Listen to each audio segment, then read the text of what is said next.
1996 সালের 6 সেপ্টেম্বর ঢাকার ইস্কাটনের বাসা থেকে উদ্ধার করা হয়েছিল বাংলা চলচ্চিত্রের সুপারস্টার সালমান শাহর মৃতদেহ। দীর্ঘ 3 দশক ধরে সালমান শাহর মৃত্যু নিয়েছিল ধোঁয়াশা। এটা কি আত্মহত্যা নাকি পরিকল্পিত খুন, তা নিয়ে চলছিল নানা জল্পনা। অবশেষে 29 বছর পর আদালত নির্দেশ দিয়েছেন হত্যা মামলা করার। এই রায়ে তার মা নীলা চৌধুরীর আবেগ, প্রতীক্ষা ও দীর্ঘ যন্ত্রণা আবার নতুনভাবে প্রকাশ পেয়েছে। নীলা চৌধুরী জানান, 29 বছর ধরে নানা মানুষ তাকে এবং তার ছেলে সালমানকে খারাপ প্রমাণের চেষ্টা করেছে। কেউ বলেছে তিনি নিজের সন্তানকে খুন করেছেন, কেউ বা নানা অপবাদ দিয়েছে।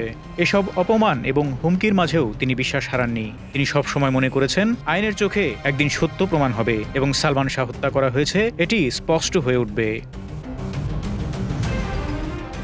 নীলা চৌধুরী অভিযোগ করেন, 1 মাস আগেও ডন তাকে হুমকি দিয়েছে, প্রেস ক্লাবের সামনে যেতে বলেছে। নীলা চৌধুরী অভিযোগ করে বলেন, চিন্তা করা যায় যে আমার ছেলের পিছে পিছে ঘুরতো, সাহস পেত না আমাদের সঙ্গে কথা বলার। সেই ডন কত বড় ব্যাকআপ থাকলে আমাকে হুমকি দিতে পারে। নীলা চৌধুরী তার ভাই আলমগীর কুমকুমের সিকিউরিটি চাচ্ছেন, কারণ তিনি দেশে থেকে নীলা চৌধুরীর পক্ষে লড়ে যাচ্ছেন। নীলা চৌধুরী মিডিয়ার ভূমিকার কথাও উল্লেখ করেন। 1996 সালে সালমানকে চরিত্রহীন এবং দুশ্চরিত্র ব্যক্তি হিসেবে প্রচার করা হয়েছিল।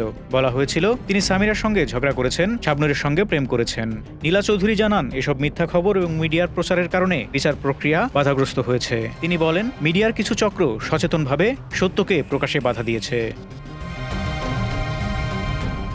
নীরবে ধৈর্য ধরে এই দীর্ঘ 29 বছর তিনি সব প্রতিকূলতা সহ্য করেছেন।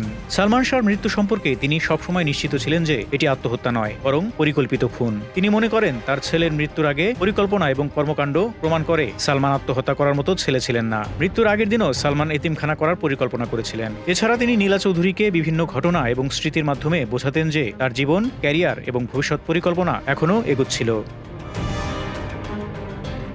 তিনি বিচার প্রক্রিয়ার ভোগান্তিও বর্ণনা করেন। একবার আদালতে রায় এমনভাবে দেওয়া হয়েছিল যাতে উভয় পক্ষ খুশি থাকে।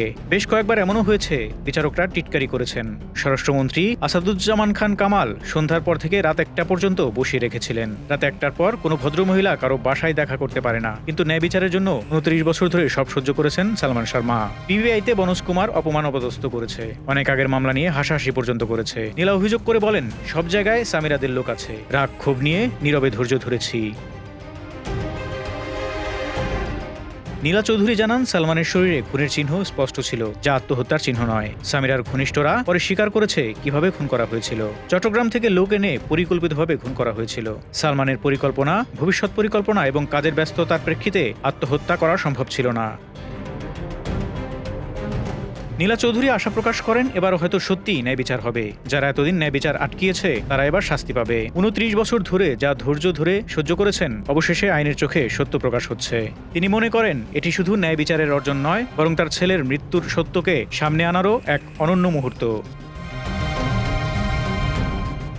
সালমান শাহ বাংলা চলচ্চিত্রের ইতিহাসে শুধু একজন অভিনেতা নন, তিনি একটি যুগের স্মৃতি। তার মৃত্যু নিয়ে দীর্ঘকাল ধরে চলা রহস্য এই হত্যা মামলার মাধ্যমে এক নতুন দৃষ্টিতে বিচার পাচ্ছে। দূর লন্ডনে বসে নীলা চৌধুরী এই দীর্ঘ যাত্রা শেষ করতে যাচ্ছেন, যেখানে ন্যায় বিচার এবং সত্যের জয়ই মূল লক্ষ্য। ফারুক শিমুল, ঢাকা এক্সপ্রেস।